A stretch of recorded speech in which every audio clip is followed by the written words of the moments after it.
Delimitation bill చూడండి, ఎవరికైనా ఏవైనా అభ్యంతరాలుంటే అప్పుడు అడగండి అంటూ ధీమాగా చెప్తోంది కేంద్రం. దక్షిణాదికి నష్టం జరగదు, ఇది గ్యారంటీ అంటూ మోదీ అమిత్ షా చెప్తూ ఉంటే మీరు అలా చెప్తున్నారు కానీ ఖచ్చితంగా నష్టమే జరగబోతోంది అంటూ విపక్షాలు చెప్తున్నాయి. चाहे दक्षिण हो, उत्तर हो, पूर्व हो, पश्चिम हो, छोटे राज्य हो, बड़े राज्य हो, मैं आज एक जिम्मेवारी से कहना चाहता हूं कि निर्णय प्रक्रिया किसी के साथ भी भेदभाव नहीं करेगी.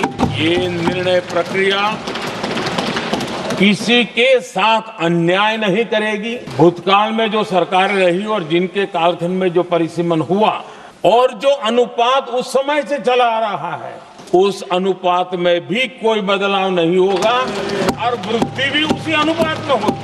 अगर गारंटी शब्द चाहिए तो मैं गारंटी शब्द उपयोग करता हूं.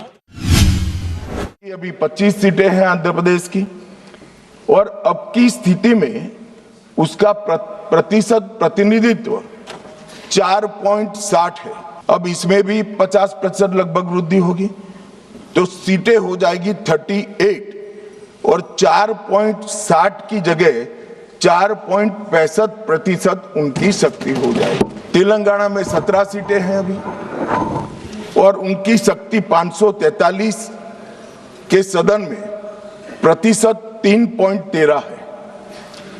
अब उसमें 50% की वृद्धि होगी और सीटें हो जाएगी 26 और 3.13 की जगह 3.18% उनकी क्षमता.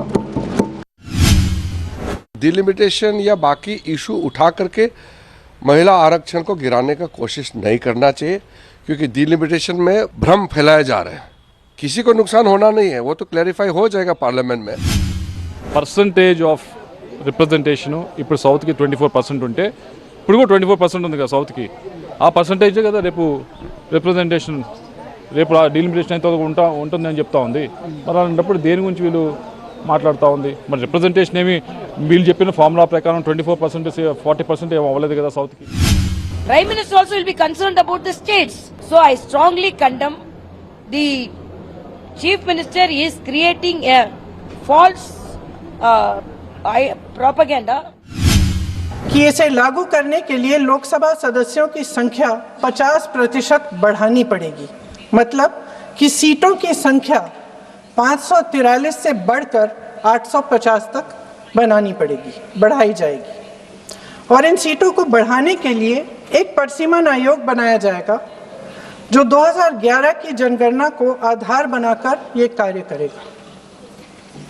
ऊपर से इसमें कोई आपत्तिजनक बात नहीं लगती, मगर इसे गहराई से समझा जाए तो इसका असली मकसद उभरता है.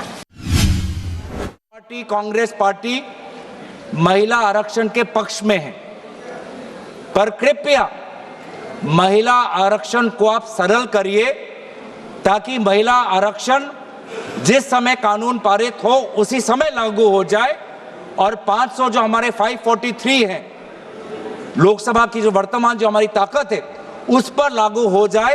उसको परिसीमन के साथ मत जोड़े. उस समय भी ये बात कही, आज भी हम ये बात कह रहे हैं. No clarity on how delimitation will be done, and states which have comparatively lesser population, because we had a better administration, we are going to suffer. And the union government keeps saying that we will be taken care of, but we see nothing like that in the bill ensuring that the southern states and states which have reduced the population rate. Sir, the Hindi heartland has 38.1%.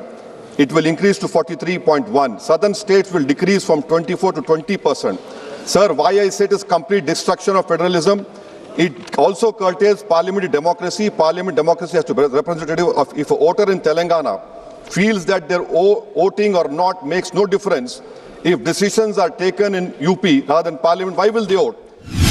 How delimitation can be done unless there is proper census, unless there are caste data, caste census.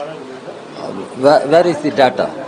How this delimitation is going to be worked out, how the number of seats for each state is going to be worked out. There are many questions.